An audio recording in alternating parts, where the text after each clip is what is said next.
Olá, sejam todos bem-vindos. Eu sou o professor Wesley Barbosa e no vídeo de hoje eu vou falar sobre o poema Carta a Stalingrado, do poeta brasileiro Carlos Drummond de Andrade.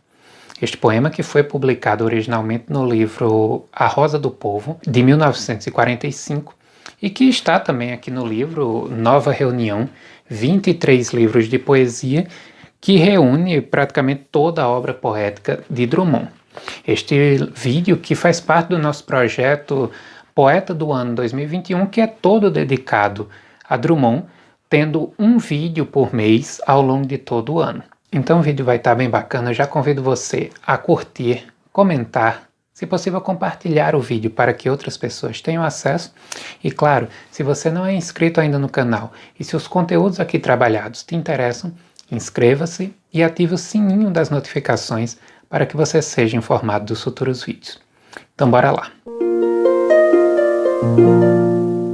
E como eu sempre faço, eu vou deixar aqui na descrição do vídeo o meu link de afiliado da Amazon para que você que se interesse por adquirir o livro, ainda não tenha a obra de Drummond, para que você vá lá, dê uma olhada no preço e, se for o caso, adquira através do meu link, porque desta forma você vai estar ajudando o canal. A Amazon destina uma pequena porcentagem da sua compra sem que você tenha custo nenhum a mais por isso para o criador de conteúdo. Eu farei a leitura do texto e aconselho você a acompanhar, que eu vou deixar ele aqui na íntegra na descrição do vídeo.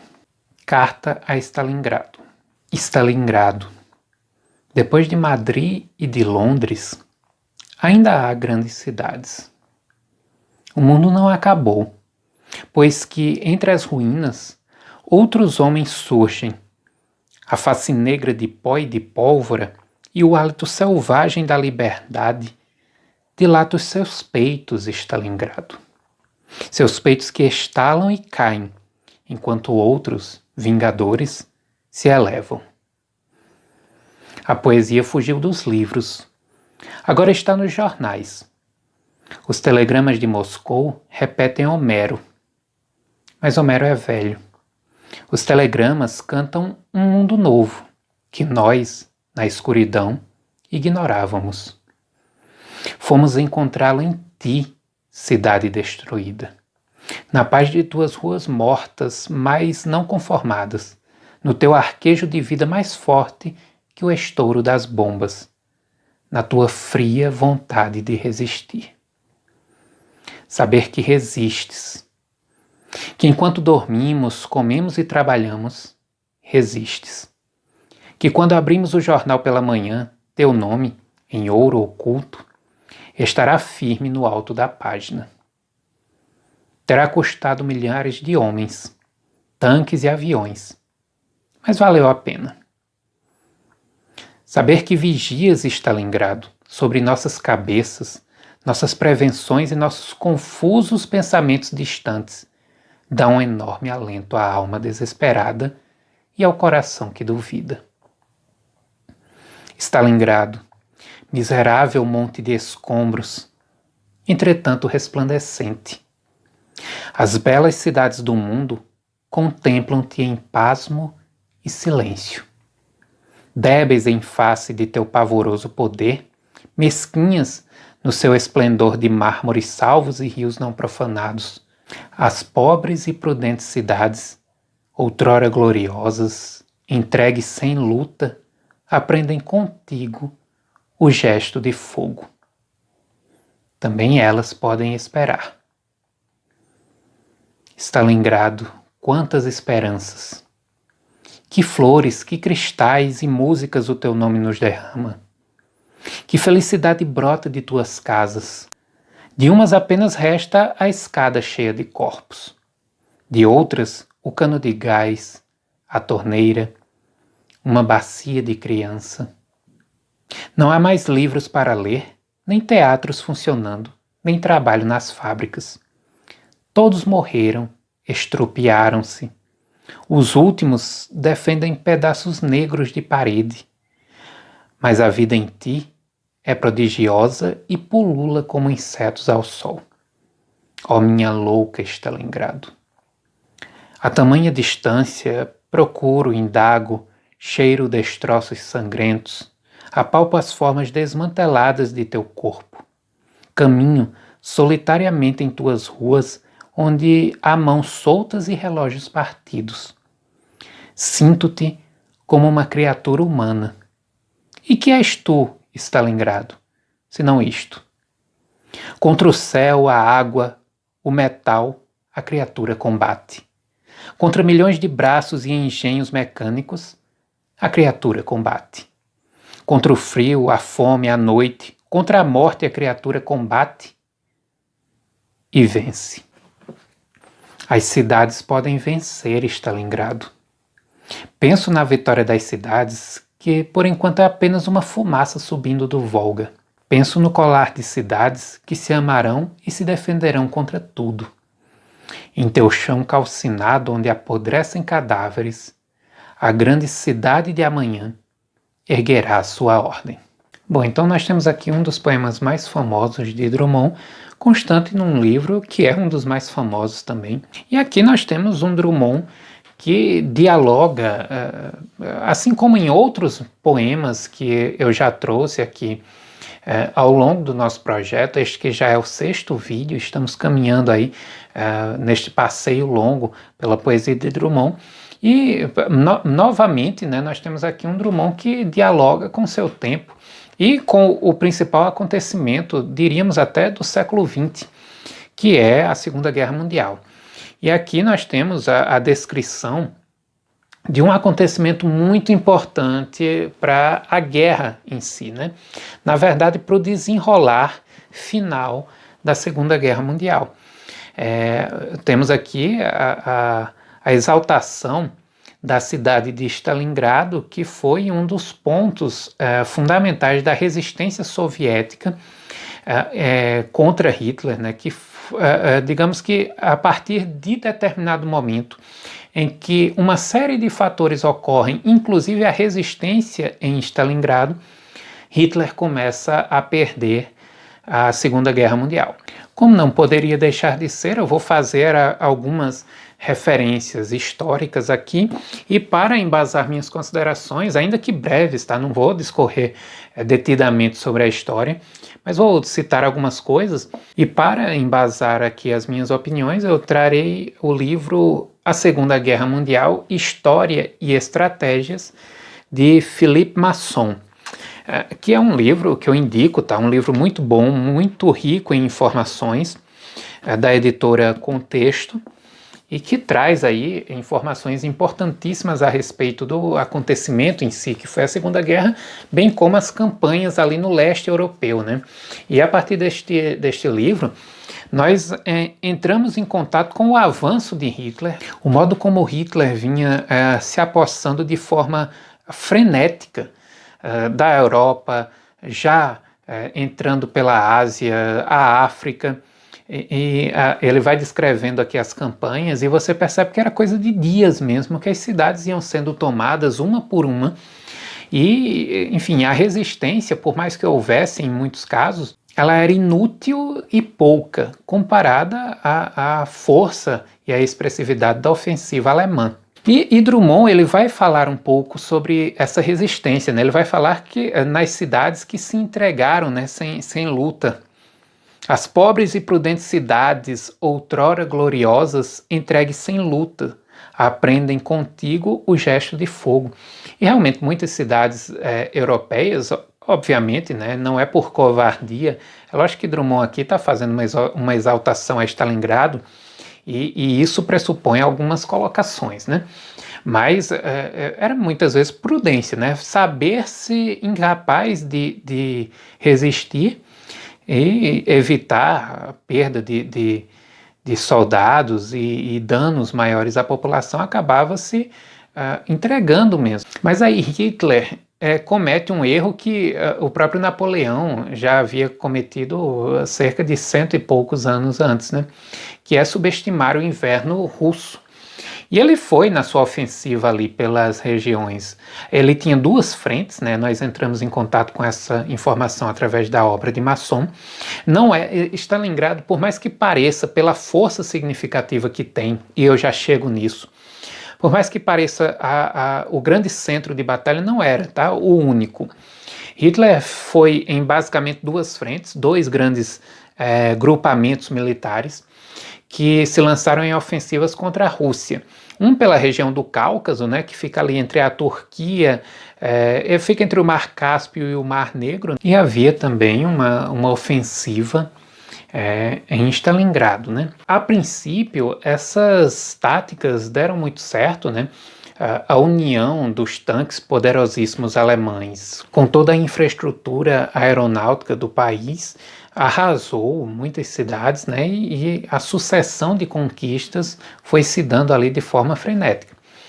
Mas chega-se um determinado ponto no inverno em que os tanques já não conseguiam avançar, né? Tanto devido à geografia típica dos locais em que se estava chegando, quanto também devido à neve, né? Ou seja, inverno russo, vocês imaginam aí quantos metros de camada de neve nós não tínhamos, né? Então, os tanques não conseguiam avançar, tanto que nos momentos decisivos ali de Stalingrado, embora a cidade estivesse em ruínas, já devido também aos bombardeios da Força Aérea Alemã, que era eficientíssima, inclusive o Masson afirma que chegava-se a fazer 25 mil bombardeios por dia. Por dia, 25 mil bombardeios por parte da Força Aérea Alemã em Stalingrado. Mas os tanques pararam a 40 quilômetros, não conseguiram prosseguir. Havia uma resistência russa muito forte e os alemães não contavam com isso. Hitler já imaginava que a Rússia, a União Soviética, né, estivesse já no seu fim. Ele não contava com essa resistência e ele foi pego de surpresa. Teve que migrar determinados batalhões para Stalingrado. A importância que Stalingrado ganha na guerra, ora, nós vemos Stalin preocupado em defender Stalingrado, uma cidade que carregava seu nome, que tinha toda uma simbologia, essa cidade que antes se chamava algo como Tsaritsky, me perdoem aí a pronúncia, mas ganhou o nome de Stalin, era uma cidade que ele via como a menina dos seus olhos, e tanto ele sabia que perder Stalingrado seria muito significativo para abalar a moral dos russos, né, dos soviéticos, do Exército Vermelho, quanto Hitler sabia do impacto que seria mundial e a força que teria conquistando Stalingrado, né? Então Hitler desloca algumas unidades para Stalingrado e essas unidades não chegam com a eficiência esperada. A própria Força Aérea faz cálculos e planejamentos que deram errado, né? Então não conseguia se abastecer adequadamente as provisões ali, né, dos soldados com alimentos, a própria necessidade de combustível para os carros, para os tanques e etc. Ou seja, uma série de acontecimentos que ao mesmo tempo é um pouco da bravura da cidade, mas você vai vendo que tem outras questões também, claro. Um pouco de sorte, né? Sorte, claro, do ponto de vista dos aliados, né? E um tremendo azar do ponto de vista do eixo, mas um pouco de sorte, condições climáticas, erros de logística, faltas de planejamento, o fato de Hitler ter subestimado a União Soviética, uma série de fatores que culminaram com aí vem toda um contra-ataque, né, uma contraofensiva de Stalingrado, e com isso, a partir dali, Hitler começa cada vez mais a ter que recuar, e a guerra se desenha de um outro ponto de vista que até então parecia ganha para Hitler, né? Isso, lógico, né, somado às invasões dos aliados na Normandia, as vitórias no sul da Itália e subindo por ali, as derrotas que o eixo também foi sofrendo na África, ou seja, uma série de acontecimentos. Mas que Drummond aqui, né, escolhe falar de Stalingrado, dada a importância que ganha em uma série de pontos a cidade, o nome que ela carrega, tudo isso, né, que mostra um Drummond que sabe fazer suas escolhas também quando quer se engajar num determinado ponto. Este poema aqui, além, claro, das referências históricas que são inegáveis e que por isso também eu tive que fazer um pouco de um apanhado histórico aqui, porque senão a análise ficaria muito superficial, ele tem algumas utilizações que são bem características, que enriquecem muito o texto. A primeira delas é o ritmo que o poema tem, repleto de versos longos, com períodos longos, né? Períodos que ultrapassam 1, 2, às vezes até 3 versos, que por isso mesmo reforçam um pouco o tom dialogal. Isso tudo dá ao texto uma atmosfera mesmo de carta, né? Como se alguém realmente estivesse ali escrevendo um texto corrido e que por isso não tivesse aí a preocupação de organizar suas palavras e suas expressões dentro de trechos curtos, como versos metrificados e etc. Além disso, claro, o tom dialogal está presente nos vocativos utilizados, na pontuação, né, as interrogações, as próprias exclamações também, quando se quer dar ênfase a determinadas colocações, os elogios que se presta à cidade, quase que humanizando-a, realmente faz com que o texto pareça uma carta e ajuda a ver essa atmosfera que o próprio texto enfatiza. De Stalingrado como um ser vivo. Sinto-te como uma criatura humana. E que és tu, Stalingrado, se não isto? Uma criatura que não quer morrer e combate. Contra o céu, a água, o metal, a criatura combate. E neste trecho aqui, as aliterações. Aliterações é a repetição de consoantes ao longo de um texto, tá? Nós temos as assonâncias, que são repetições de vogais, e as aliterações, que são repetições de consoantes. E as aliterações aqui de consoantes plosivas, que são essas resultado de um trancamento da cavidade bucal e o ato de soltar o ar, como se fosse explosão, o P, o B, o T, né? Tudo isso são consoantes plosivas. E essas repetições trazem, durante a leitura em voz alta, a reprodução mesmo de um som de combate. Tiros, explosões, bombardeios, né? A criatura combate. Contra milhões de braços e engenhos mecânicos, a criatura combate.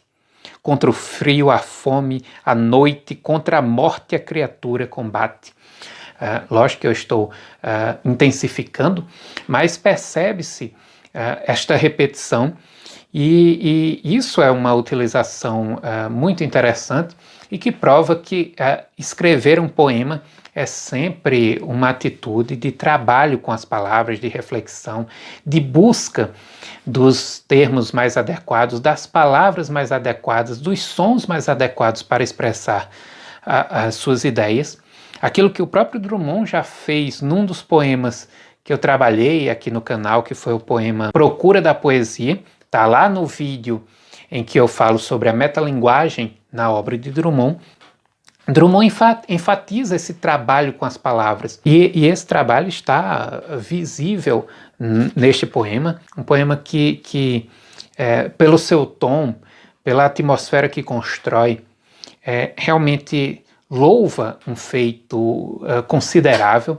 Como eu já disse, não foi o único. Quando a gente estuda o acontecimento, a gente sabe que Stalingrado não foi o único ponto de resistência, mas que merece, ela como as outras cidades que resistiram, justamente esses vivas, esse reconhecimento, porque afinal de contas nós nos livramos de uma das mentes mais doentias que a humanidade já conheceu através desses rincões de resistência que se construíram no norte da África, na Europa Ocidental, na Europa Oriental. E a importância do texto também sobressai logo nos primeiros versos, onde ele diz que depois de Madrid e de Londres ainda há grandes cidades. Isso é uma grande verdade, né? Para nós percebermos, e a própria Europa também se dar conta de que o mundo vai um pouco além daquilo ali, né? Enfim, né? Ter também um pouco de humildade, reconhecer o que foi feito para além daquele núcleozinho de cidades ali. Claro, importantíssimas, ricas em cultura, ricas em história, mas que sem outras cidades, sem outros povos, sem a ajuda de tantos, né? Nós, inclusive, que fomos para lá, sem tudo isso aí acontecendo, dificilmente a vitória teria chegado, né? E é interessante que o texto, apesar de falar em escombros e tudo mais, ele traz um tom de esperança, né? É claro que o livro sendo publicado em 1945, a guerra já estava em muitos pontos definida, mas ainda não, talvez não se tivesse a certeza de que tudo havia acabado, dependendo do momento também em que o livro foi concluído, em que muitos desses textos foram concluídos. Não sabemos em que momento da guerra Drummond estava, né? Então, assim, por mais que o desenho já fosse se configurando mais favorável para os aliados, o clima aqui era mesmo muito mais de esperança do que de solução, de resolução, porque provavelmente as coisas ainda não tivessem definidas. E os últimos versos enfatizam muito isso. As cidades podem vencer Stalingrado. Penso na vitória das cidades, que por enquanto é apenas uma fumaça subindo do Volga. O Volga que foi um ponto de resistência, a cidade de Stalingrado, ela é às margens do rio Volga, e ele foi um importante ponto de resistência. Aqui se fala muito no livro de história, né? Se fala muito na curva do Volga, um ponto ali estratégico da geografia daquele local, em que houveram várias investidas e ao mesmo tempo muita resistência. Então Drummond situa aqui a questão e diz que naquele momento em que ele escreve aqui o poema, essa vitória é apenas uma fumaça subindo do Volga, ou seja, não há uma certeza. Mas ele pensa, sim, no colar de cidades que se amarão e se defenderão contra tudo. E esse colar de cidades é uma imagem muito interessante quando a gente associa a um mapa de campanha, né, em que nós vemos os diferentes pontos ali ligados por setas de ofensivas e resistências, ataques e contra-ataques. Nós visualizamos bem essa imagem de um colar de cidades se formando já no contra-ataque à ofensiva nazista, né, e retomando territórios anteriormente ocupados por Hitler. Então é um poema muito bacana, né? Eu acho que para muitas pessoas pode não ter a mesma beleza de outros textos, mais reflexivos, mais introspectivos, mas é um poema bonito, bacana, significativo, porque ele nos situa diante de um grande acontecimento, de um acontecimento que determinou não apenas o futuro dos países envolvidos diretamente, mas eu diria que o nosso futuro, o que nós somos hoje, é também um pouco daquilo que foi construído ao longo da Segunda Guerra, e muitas das lições que insistimos em não colher surgiram naquele período, né? E, enfim, é um texto que vale muito a pena conhecer e que eu espero que vocês tenham gostado da análise breve, como é sempre a proposta aqui do canal, pegar um ou dois pontos de um poema e trabalhar, mas que eu espero que tenha dado aí motivo para vocês buscarem se aprofundar, conhecer mais Drummond, conhecer outros livros. Sempre fica a dica aí para que vocês busquem a obra, que busquem conhecer mais e quem sabe aí fazer um casamento bacana com a história, né, que vale muito a pena. Afinal de contas, situar a literatura em seu contexto é um dos pressupostos para um trabalho adequado com o texto literário. Vou deixar aqui na descrição do vídeo também o link para este livro aqui, que com certeza vai ser de muito valor para, enfim, tanto quem quer estudar a obra de Drummond, mais especificamente os seus livros que dialogam bastante com a Segunda Guerra Mundial, né, Sentimento do Mundo, Rosa do Povo e tal, como também para todos os amantes da história, como eu, curiosos, embora não formados na área, mas curiosos, amantes, que gostamos de pesquisar a respeito. Então é isso, eu espero que vocês tenham gostado, espero que vocês estejam gostando desse passeio pela obra de Drummond. Se não viram os vídeos anteriores, procurem, tem uma playlist aqui específica com o título Poeta do Ano 2021, que é o nome do projeto, e fica aí o convite para que vocês conheçam os vídeos anteriores. Eu agradeço muito a audiência de vocês e até o próximo.